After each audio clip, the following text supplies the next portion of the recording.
Y este poder Jesucristo lo expresó en el Evangelio de Juan 5:39 con estas palabras: mis palabras son espíritu y son vida. La razón por la cual ningún otro libro que puedas tú leer en la historia te pueda cambiar o transformar tu manera de ser es simplemente porque nadie puede comprender la constitución del ser humano más que Dios. Dios nos revela en la Biblia que somos un espíritu, tenemos un alma y vivimos dentro de un cuerpo. Y esto nadie lo ha podido investigar, porque para que sepamos quiénes somos, el Creador es el único que nos puede decir quiénes somos y de qué elementos estamos compuestos. Esto fue la gran equivocación del doctor vienés psicólogo Sigmund Freud, cuando él creyó que simplemente somos mente o alma y cuerpo, y que el problema del ser humano se encuentra en la mente. Y cuando comenzó a hipnotizar a sus pacientes de neurastenia, se dio cuenta que estaban cada vez más locos. Él mismo tuvo que recurrir finalmente a pastillas o a tranquilizantes de los ataques que tenía de histeria a las 2, 3 de la mañana. Cuando leemos a Mahatma Gandhi, simplemente fue un gran pacifista, evitó que los ingleses finalmente conquistaran la India a través del pacifismo. Cuando leemos a los filósofos, nos damos cuenta que alcanzaron un grado de intelectualidad superior a cualquier filósofo del siglo XXI. Pero vuelvo a repetir, y el énfasis en esta mañana, en esta tarde, va a ser el poder de la Biblia. ¿Por qué la Biblia tiene ese poder de cambiarte y de transformarte? Simplemente porque la Biblia dice que somos espíritu.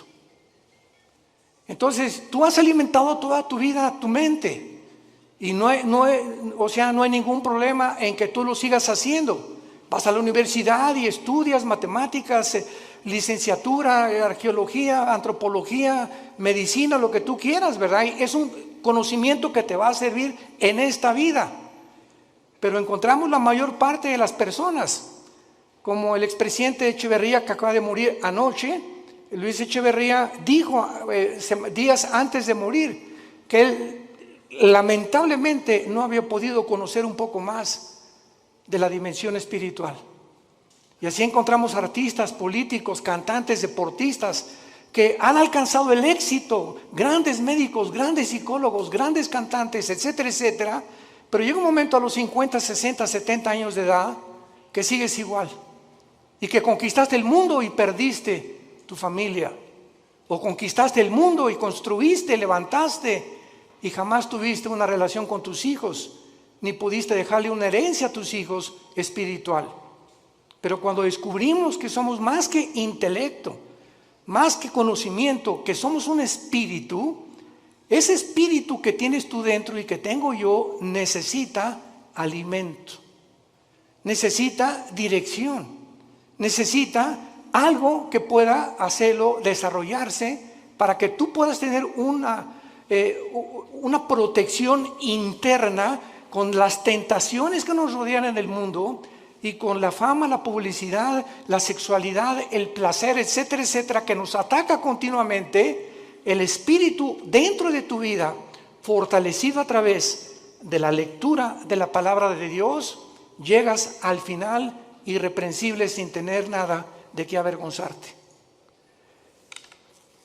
Veamos en primer lugar que la Biblia no solamente ha sido el primer libro en ser escrito, sino que no cabe duda que dentro de la historia de la literatura y de la filosofía existen millones de libros, billones de libros, de diferentes autores, diferentes temas, pero ningún libro jamás escrito se puede comparar con la Biblia. Este año cumplimos 46 años de ministerio.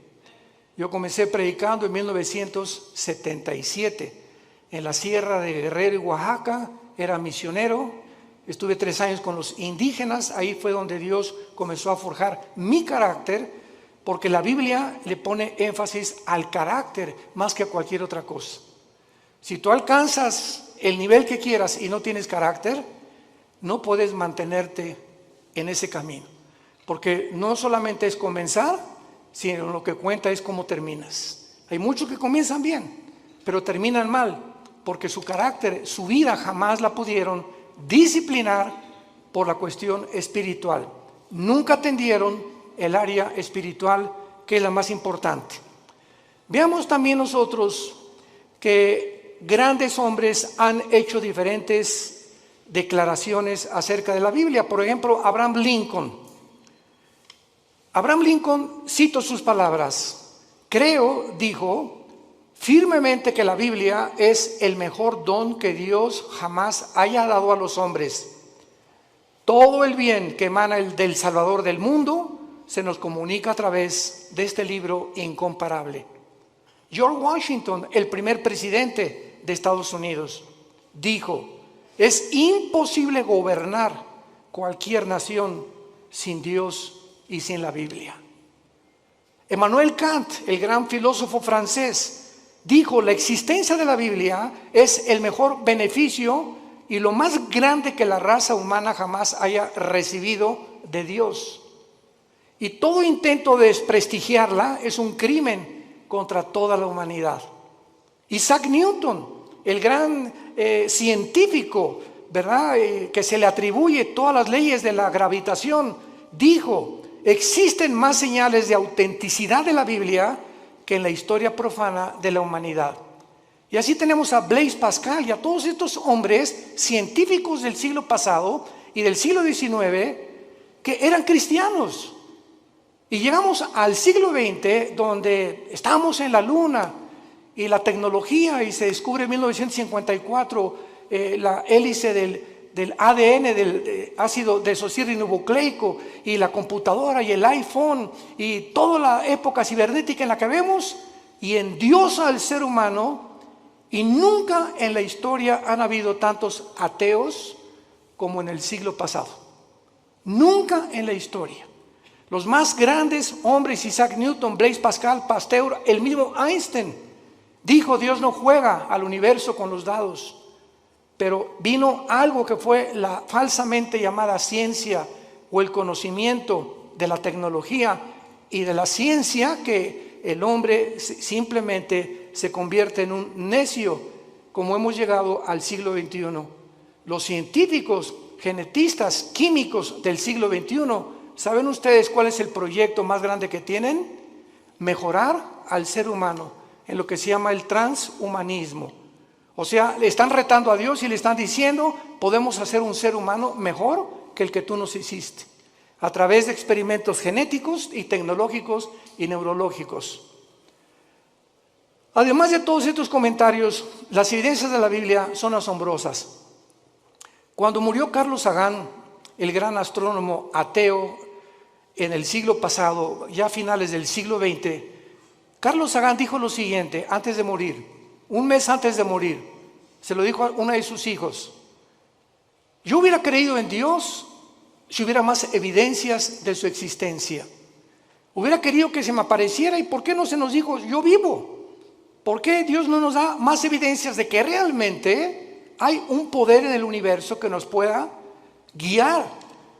Y cuando él dijo estas palabras, yo recuerdo que en ese tiempo estaba estudiando el segundo doctorado en teología, y le dije a uno de los maestros, porque me gustaba mucho ir a la Facultad de Filosofía y Letras de la UNAM, me invitaron más de 7 veces, en el Politécnico también, a dar conferencias sobre la Biblia y la ciencia y el origen del universo.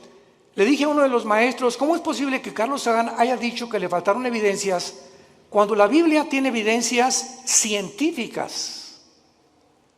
¿Cuál es la evidencia del mundo para que el ser humano atribuya la creación a los animales? Pues lo que postuló Carlos Darwin. Carlos Darwin hizo investigaciones en la isla de los Galápagos, enfrente al Ecuador, buscando una raíz o una relación con los animales.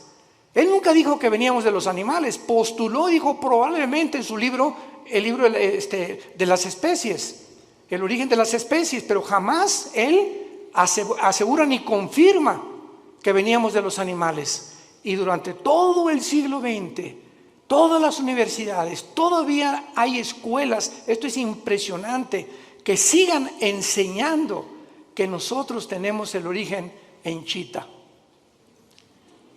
y en los animales. Cuando se descubre la genética del ADN en 1954, se derriba completamente la teoría de la evolución, porque es imposible, señores científicos que nos escuchan y maestros de las universidades que nos visitan o que nos ven a través de la televisión, es imposible que una ADN de un toro sea igual al de un caballo, y es imposible la mutación de una especie a otra especie.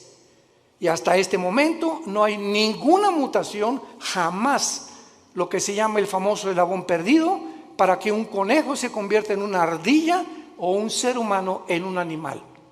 Las cromosomas y los ácidos que tiene el cuerpo humano, que forman parte de toda la estructura anatómica que nosotros recibimos de Dios, hacen imposible la evolución, un cambio de genética de un cromosoma o de un ADN a otro ADN. La física dice que realmente la ley de la entropía, que todo va de mal en peor, que todo, la segunda ley de las teorías físicas, que es lo que establecen, que todo se está echando a perder, que todo se descompone, que todo tiene un proceso de deterioro, y la evolución dice que vamos de menos a más. ¿Y la biología qué nos dice? ¿Quién es una mujer? ¿Qué contestarías si te preguntaran quién es una mujer? ¿Qué es lo que hace a una mujer diferente de un hombre? Simplemente la mujer tiene 2 cromosomas XX. Eso es lo que hace mujer. Si tú tienes cromosomas 2XX, eres mujer, eres del sexo y del género femenino. ¿Quién es un hombre? Una persona que tiene cromosomas XY, y la Y no la tienen las mujeres. Y si tienes el cromosoma Y y tu mente te dice que no eres lo que la biología y la genética establece, ya no la Biblia, tu problema es mental, no es físico. ¿Se dan cuenta al punto a donde hemos llegado de estupidez mental? Y de la forma en la que hemos llegado a publicar y a tratar de hacerles creer a los niños que no son niños, que son niñas, y a las niñas que son niños, y que se está aceptando, como la famosa compañía Disney, ya promoviendo películas de homosexuales y de lesbianas entre los niños y las niñas. Este es el mundo de nosotros, un mundo completamente oscurecido, anticientífico. Jamás se había atacado la ciencia en la forma en la que se ha atacado actualmente. Lo que enorgulleció al ser humano en el siglo XX, en la ciencia se volvió contra los médicos, haciéndolos, profesando ser sabios, se han convertido en necios. Veamos en la segunda carta que el apóstol Pedro escribió hace 2000 años.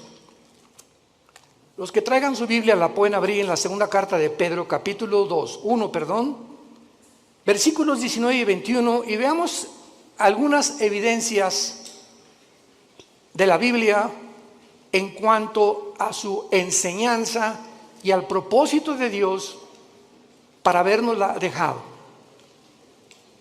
Comienzo diciendo que si Dios existe, vamos a hacer una línea de lógica elemental. Si Dios existe, no nos dejó al azar, ni al accidente. Tuvo que haberse de alguna forma comunicado con nosotros, porque si Dios existe, su más grande anhelo es que sus criaturas le conozcan, le sirvan y le adoren. Y esta es la razón por la cual envió a Jesucristo su Hijo hace 2000 años, para que Él pudiera decir: yo soy el camino, yo soy la verdad, yo soy la vida.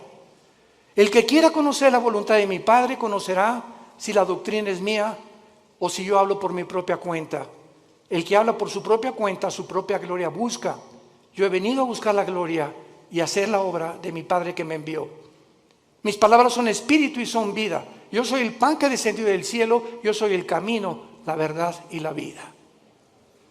Estas palabras de Jesús en Juan 14:6 son las que cambiaron mi vida hace 48 años. Cuando yo me enfrenté a Jesucristo en la Biblia, yo venía del Partido Comunista porque me convertí en un ateo decepcionado de la religión popular en México. Quería ser cura a los 13 años de edad, Me decepcioné tan grandemente de la religión que me convertí al ateísmo, me fui al otro extremo, porque yo creí que ellos representaban realmente a un Dios que no es el Dios de la Biblia. Y cuando comienzo a leer la Biblia, que me prohibieron leerla, los mismos dirigentes católicos que yo tenía, y leo que Jesucristo dijo, yo soy el camino, yo me acordé de Buda. Buda antes de morir dijo, no soy la verdad, busquen la verdad, le dijo a los discípulos. Mahatma Gandhi dijo, es que Jesucristo fue un gran maestro de moral, pero yo no puedo guiarles al camino, yo solo sé que no debemos estar a favor de la violencia. Cuando leí a Mahoma en el Corán, en los sutras, los versículos del Corán, Mahoma recibe la revelación del Corán a través de un ángel cuando él padecía ataques epilépticos. Y comienza a leer el Corán y ve lo que dice: asesinemos a los judíos y a los infieles, matemos a todos los que no acepten el Islam. O sea, una religión que impone a través de la violencia, igual que el comunismo impone a través de la fuerza y la violencia, la ideología que quieren que nosotros la aceptemos. Y cuando me encuentro con Jesús que dice yo soy el camino, no un camino, yo soy el camino. Yo soy, si tú no caminas conmigo, Jesús te está diciendo, estás en un camino que conduce a la muerte. Porque hay caminos que parecen derechos, pero su fin es camino de muerte. Cuando Jesús dice yo soy el camino, yo soy la verdad, me pasé años en el comunismo y en la filosofía buscando qué era la verdad. Nunca un maestro me dijo qué era la de verdad. Y reta a tus maestros en la Universidad de Filosofía y pregúntales, ¿me puede usted definir qué es la verdad? ¿Por qué? Porque no creen en las verdades absolutas. La verdad que existe actualmente en el mundo científico y en el mundo universitario es, si tú crees eso, síguelo creyendo, no me hagas creer lo que yo creo. Si tú crees que ser homosexual es bueno y tú no, pues no seas homosexual. Si tú quieres ser ateo, o sea, cada quien tiene su verdad. Cada quien piensa filosóficamente en la verdad, en la forma en la que tú quieras pensar. Entonces, esto se llama relativismo, donde no hay una verdad absoluta. Cada quien piense y cada quien tiene su propia verdad. Si tú crees que abortar es malo, ¿verdad? Pues entonces no abortes. Si tú crees que abortar es bueno, o sea, no hay una regla, no hay un parámetro para establecer códigos de conducta y de ética en el mundo más que en la Biblia. Y cuando Jesús dice yo soy el camino, la verdad y la vida, ahí te caes derrumbado totalmente. Él dice que Él es la razón por la cual tú existes, que esta es la razón por la cual tú naciste, que Él es la razón por la cual tú tienes que vivir la corta vida que nos queda, y que si tú no caminas con Él y no crees la verdad que Él trajo al mundo y no entiendes que Él realmente puede transformar tu vida no se pudo comparar con la de una vaca, con la de un perro o con la de un ratón. Los animales se levantan, pastan, comen y se acuestan. Se duermen, comen, pastan y se acuestan. Millones de seres humanos viven bajo la misma rutina. Te levantas, trabajas, comes. El propósito es hacer dinero, buscar los mejores negocios, alcanzar la cima, tener negocios o una carrera que me pueda realmente redituar o que realmente sea rentable lo que yo voy a hacer en la vida. Y si no es el dinero y no es el éxito y no es la fama, casi nadie la sigue. Y otros, como no pueden, lo hacen a través de la violencia, del robo, el secuestro, la drogadicción, a través de todo ese tráfico humano, etcétera, etcétera. Como ahora acaban de encontrar, ¿verdad? Que este señor Epstein, que tenía amigos con todos los gobernadores casi de Estados Unidos, y formaron un núcleo de tráfico humano de niños de 10 y 12 años que los violaban y los vendían en Europa, en Francia y en América.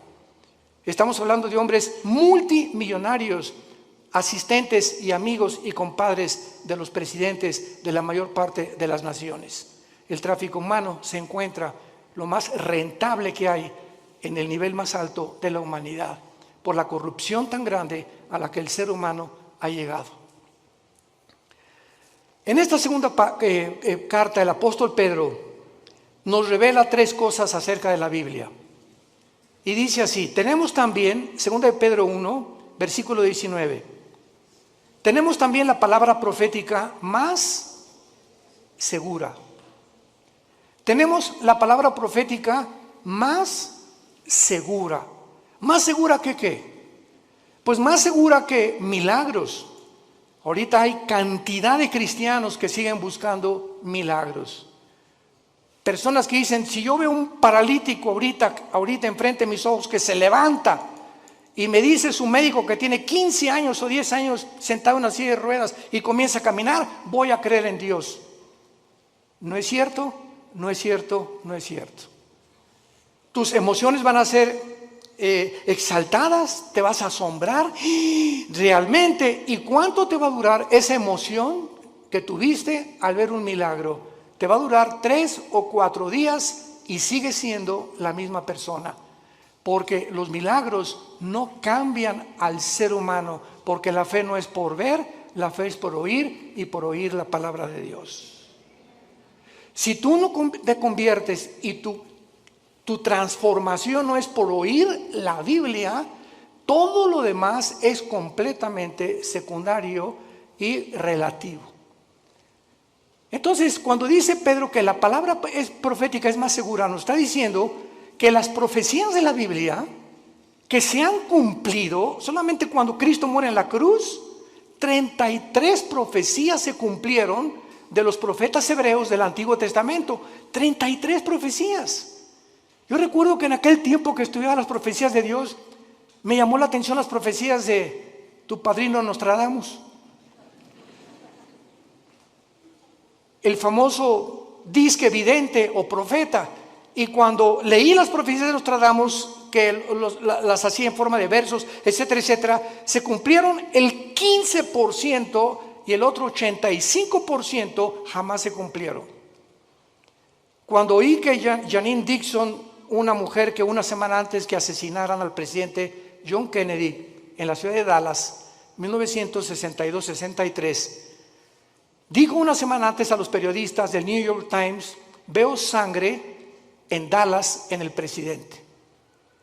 Y lo asesinaron una semana después y se convirtió ella en una pseudo profeta de Estados Unidos, Jean Dixon. Lo puedes encontrar en el internet. Y a las 3 semanas, pues la rodearon los periodistas, profetícenos, díganos algo. De ahí en adelante, ninguna profecía de ella se cumplió. Porque hay una ley en la Biblia que dice así, en el libro de Deuteronomio, cualquiera persona que profetice algo y no se cumpla el 100% de lo que profetizó, es un falso profeta. El 100% de lo que profetizó. Así que cuando venimos a la Biblia encontramos, por ejemplo, en Isaías capítulo 44 en el Antiguo Testamento, que hace 2700 años este profeta dijo estas palabras retando Dios a los seres humanos. Isaías 44 versículo 6 al 8. Así dice Jehová, Rey de Israel y su Redentor, Jehová de los ejércitos: yo soy el primero y yo soy el postrero. Pongan atención. El Dios de la Biblia dice, yo soy el primero. Para que Él sea el primero, Él tiene que saber cómo se originó el universo, ¿correcto? Nunca la ciencia nos podrá decir el origen del universo. Porque para que sea científico tiene que ser repetitivo. Alguien tuvo que estar ahí para que nos dijera, pues así comenzó. Y por eso es la teoría de la Big Bang, de la explosión y tantas teorías que están tratando de explicar cómo se formó el universo. Pero cuando Dios dice, yo soy el primero, nos muestra en la Biblia, en el libro del Génesis, cómo hizo el universo. Y cuando dice, yo soy el postrero, nos dice también que cómo terminará la humanidad. Cómo avanzará la historia. Y cuando venimos a la historia, a la luz de la Biblia, encontramos que todos los eventos de la historia han sido cronológicamente y sucesivamente a la luz de lo que estaba escrito hace más de 3,000, 4,000 años. Yo soy el primero y yo soy el postrero. Ahora dice Dios, los reto a los que se dicen profetas. Escucha lo que dice a continuación. Fuera de mí no hay Dios. ¿Y quién proclamará lo venidero?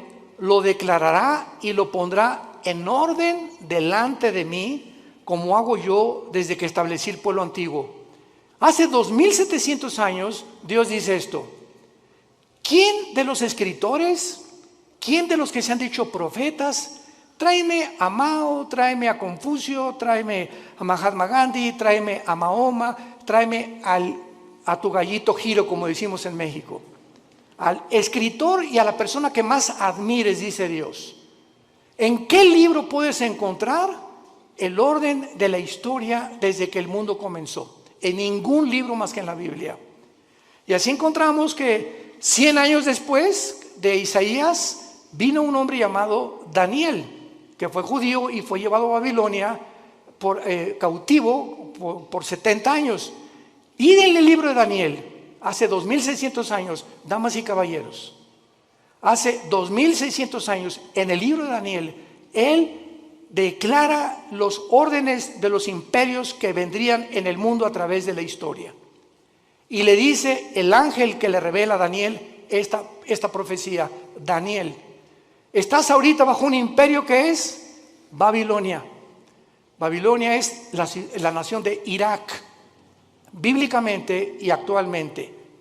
Después de ti vendrá otro imperio que será menor. ¿Quién conquistó Babilonia históricamente, señores profesores de historia? Los medos y los persas. Y después vendrá un tercer imperio, le dice el ángel a Daniel. ¿Quién vino después de los medos y los persas? Alejandro el Magno, los griegos derrotaron a los medos y a los persas. Y vendrá un cuarto imperio que aplastará a casi todo el mundo entero. ¿Quiénes fueron los que siguieron después de Grecia? El imperio romano. Daniel profetiza hace 2600 años la cronología de los imperios mundiales de toda la historia. Y finalmente lo pueden encontrar en otras conferencias que hemos dado.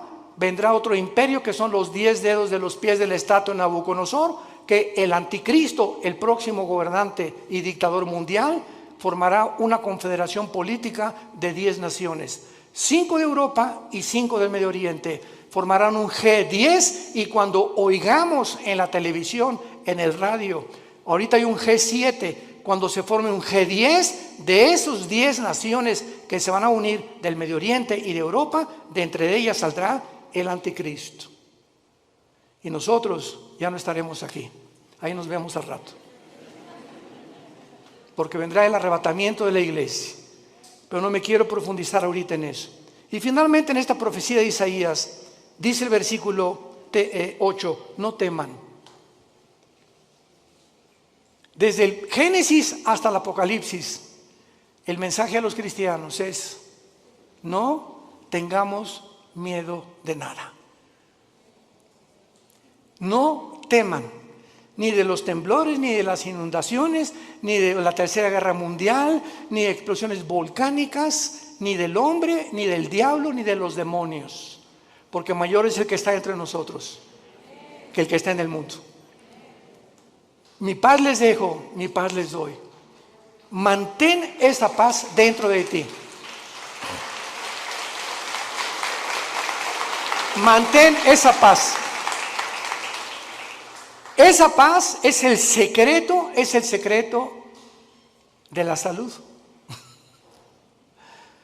Acabo de declarar el Hospital Hopkins, de los más prestigiados de Estados Unidos, y la Clínica Mayo Rochester en Boston, que el factor común denominador que está ocasionando las enfermedades más grandes en el mundo actualmente y el origen de las enfermedades más grandes ahorita en el mundo es el estrés.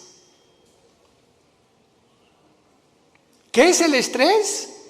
Una condición donde no tienes paz, estás ansioso, estás temeroso, estás frustrado que no se vaya a cumplir, comienzas a tener miedos de algo que no va a suceder, te adelantas al futuro ¿Y si mi hijo se va? ¿Y si pierde mi esposo? ¿Y me quedo sin seguro social? ¿Y cuando estoy viejita que me va? Y comenzamos en un mundo a construir que no existe más que nuestra propia mente por la falta de paz. Comienza a preocuparte por el dinero, preocuparte por la salud, preocuparte por tantas cosas, el tráfico, etcétera, etcétera. Y cuando te des cuenta, ese estado mental afecta tu sistema cardiovascular, tu corazón, tus pulmones, tu hígado, tu páncreas, tus intestinos. El estado mental se llaman enfermedades psicosomáticas. Afecta completamente todo tu ser. Y es lo que descompone tu vida, porque si no tienes paz, no puedes disfrutar nada, ni siquiera tus vacaciones. Y hace 2000 años, el autor de la Biblia, el Señor Jesucristo, hace 2000 años nos dio el secreto: no teman. Mi paz les dejo, mi paz les doy, por nada estén afanados. Por nada permitas que tu corazón sea perturbado. Voy a la casa de mi Padre, no me tardo a preparar lugar para ustedes y vengo pronto por ustedes. Mientras estés en el mundo, mantén la paz. Escucha esto: si tú no tienes paz y te dices cristiano, no puedes leer la Biblia. Tú no puedes venir a la Biblia como Pepita en comal. Ay, Señor, ay, mi hija, Señor, le voy a hablar al pastor, porque tú no puedes venir a un estado de estrés y de ansiedad a leer la Biblia, porque el Espíritu Santo es espíritu de paz. Y Él no puede comunicarse contigo y no vas a entender la Biblia, porque para venir a la Biblia tienes que venir descansado, orar antes, echar toda nuestra ansiedad sobre Él, porque Él tiene cuidado de nosotros. Y cuando ya descansamos, Señor, yo no sé dónde está mi hija, yo no sé qué va a pasar, etcétera, pero yo sé que soy tu hija, yo soy tu hijo, tú eres mi papá, tú eres mi papi. Tú cuidas de mí, no me vas a dejar, diste tu vida en una cruz por mí. ¿Cómo puedo llegar a esa incredulidad y falta de confianza en tus promesas estoy en este estado? Es pecado vivir en ese estado y llamarse cristiano al mismo tiempo. Es pecado, porque sin fe es imposible agradar a Dios. Y esta es la razón por la cual el mundo se encuentra como se encuentra. Y el mensaje desde hace 2000, 3000, 4000 años es: no tengan miedo. No temas nada. Acuéstate hoy en la mañana, hoy en la noche, y recuerda a un pollito que se mete bajo de las alas de la gallina, y el pollito llega y allá anda por ahí el lobo y todo, pero mientras está bajo las alas de la gallina, pío, pío, pío, ni preocupado está el pollito. Y así hoy en la noche dile: Señor, aquí está tu pollita. Aquí está tu pollito, Señor. Me acuesto porque tú tienes cuidado de mí. Escúchame, cuando Dios ve esa actitud en tu vida, te protege y te bendice. No hay otra manera de agradar a Dios más que creyendo que realmente es nuestro Padre y nos cuida y nos protege porque nos amó en una cruz. Y al que no escatimó a su Hijo, ¿cómo no nos dará todas las cosas si nosotros se las pedimos? Regresamos a segunda de Pedro, y Pedro entonces cita en primer lugar las profecías como lo más seguro que tenemos para que nuestra fe descanse en un libro que no solamente es especulativo. Yo recuerdo cuando leí El origen de las especies de Darwin, ¿saben qué dice? Chance y, puede que, no estoy seguro, a lo mejor. Eso no es un lenguaje científico, por el amor de Dios. Un lenguaje especulativo. Vienes a la Biblia y escuchas: yo, el Señor, he dicho. Y todo lo que menciona la Biblia es afirmativo, porque no hay absolutamente ninguna contradicción en la palabra de Dios, porque fue inspirada por Dios. Entendiendo primero esto, que tenemos la palabra profética más segura, a la cual haréis bien en estar atentos, como una antorcha que alumbra en lugar oscuro, hasta que el día esclarezca y el lucero de la mañana salga en vuestros corazones. En segundo lugar, vivimos en un mundo donde Ucrania acaba de ser invadida por Rusia. Ya actualmente Israel está enviando gas a través de Egipto a la Unión Europea. Cuando las naciones árabes desde el 48 que se independizó Israel, odiaban y han perseguido a los judíos, ahora los árabes buscan la protección de Israel. Esto es inconcebible que esté pasando, pero la Biblia profetizó que así se iba a cumplir. Es un mundo de confusión completamente. Ahorita Putin va a estar enojadísimo, pero así no poder dormir de saber que Israel está sosteniendo y proveyendo el gas que Rusia le proveía antes a la Unión Europea, y esto lo va a encender más para cumplir la profecía de Ezequiel 38-39 de Gog y Magog, cuando la Biblia dice que vendrá Rusia con Irán, con Turquía, con el Líbano, con Marruecos, con Etiopía, para atacar, invadir Israel en la Tercera Guerra Mundial. Entonces es impresionante cómo todas las piezas se están formando cuando estudiamos y estamos atentos a la Biblia como la única luz que tenemos. Tú puedes ahorita oír a los politólogos, a los conferencistas en la televisión, en el radio, y están hablando una sarta de tonterías. ¿Qué piensas? No creo que Putin invadió Ucrania, ya lo invadió. ¿Ahora qué va a pasar? Pues las sanciones económicas van a hacer que Putin se arrepienta, y lo dijimos desde antes, y pueden oír las conferencias, lo citamos varias veces y no somos profetas, simplemente citamos la Biblia.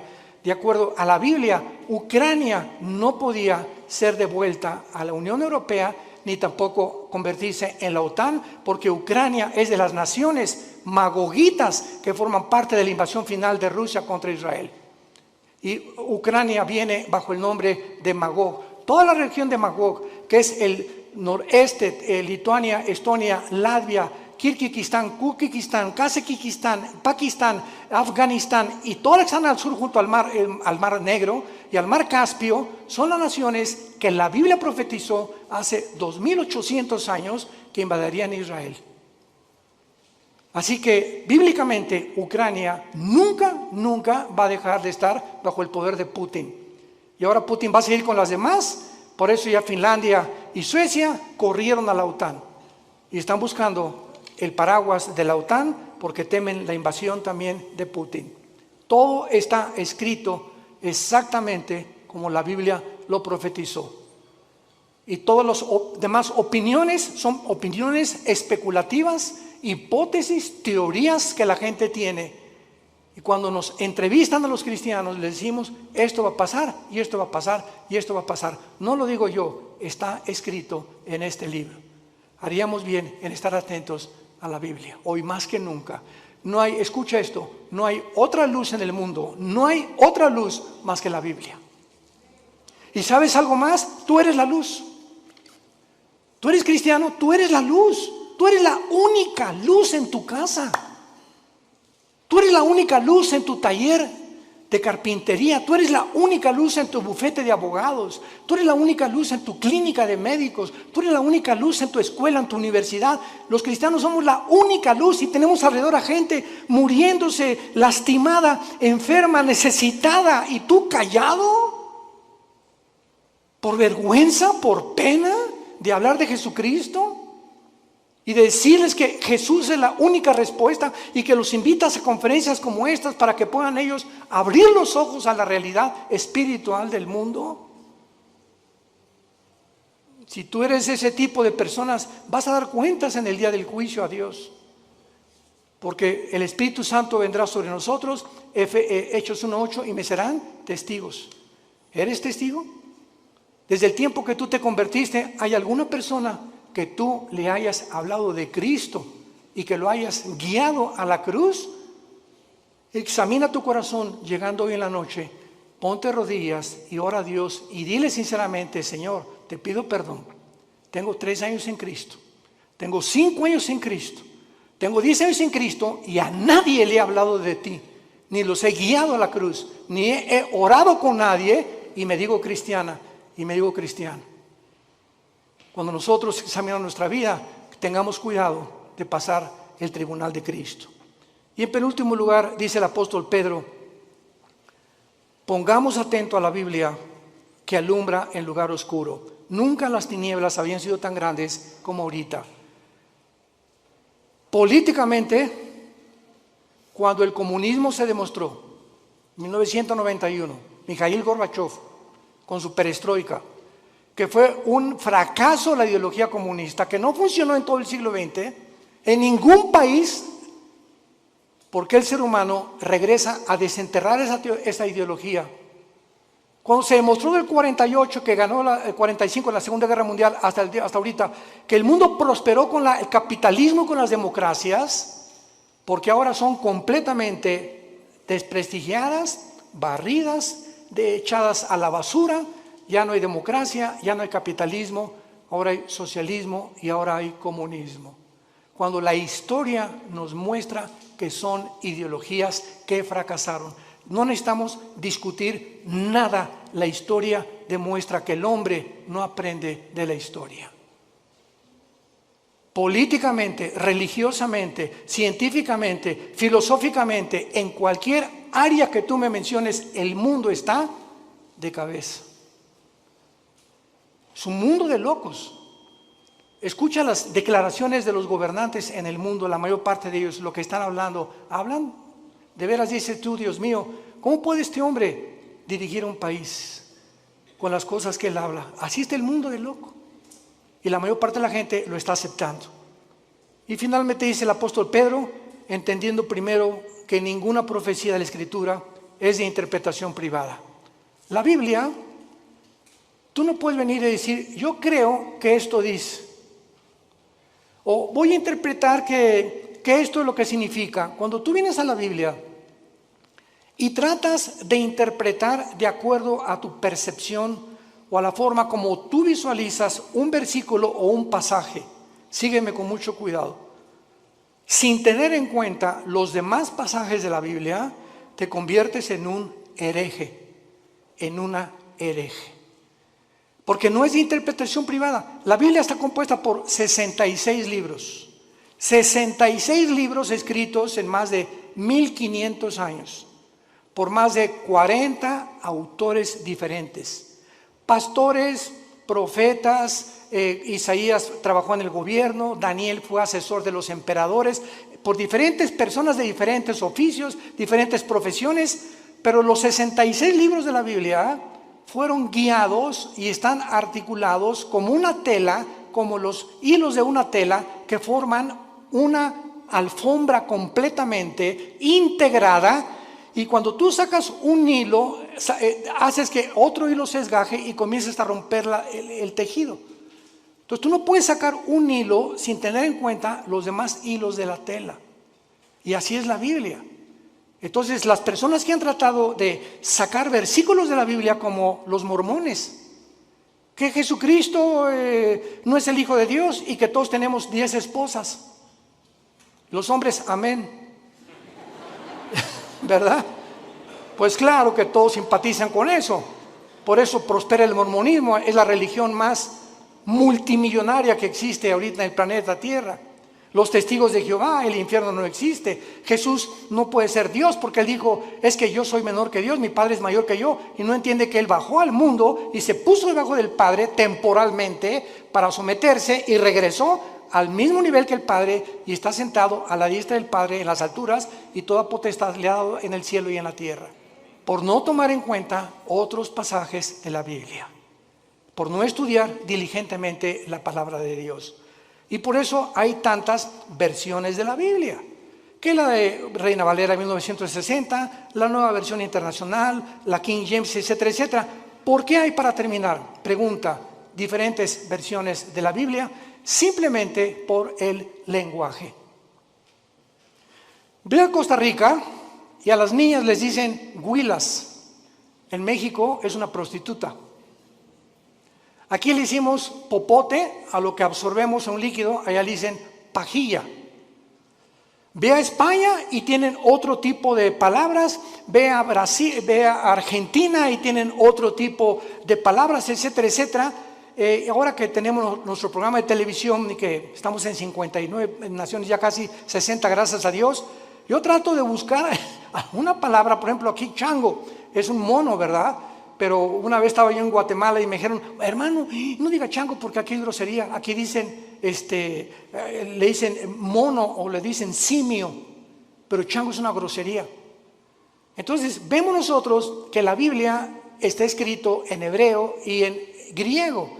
Entonces se tiene que traducir en otras cosas o versiones para poder entender en muchos lados, que a mucha gente le sirve, pero siempre recurrimos a los originales. Son los originales, hebreo y griego y parte de arameo en el libro de Daniel, que son los que nos dan la pauta para saber lo que tenemos. Yo tengo una Biblia en hebreo y en griego. Cualquier duda consulto las palabras originales para saber exactamente lo que Dios quiere decirnos.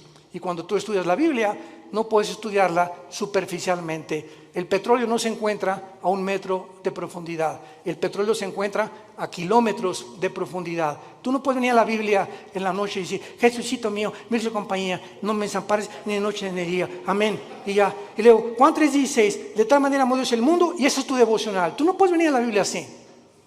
Tú tienes que ser un estudiante profundo de la Biblia. Tienes que discipularte.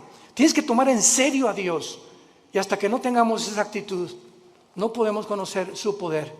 Porque ese contacto continuo, diario, perseverante en la comunión con la Biblia, tienes comunión con Jesucristo, es el poder que nos puede transformar en nuevas criaturas y que nos sostendrá hasta el final de nuestra vida. ¿No quisieras tú en esta tarde invitarle a Jesucristo a tu corazón?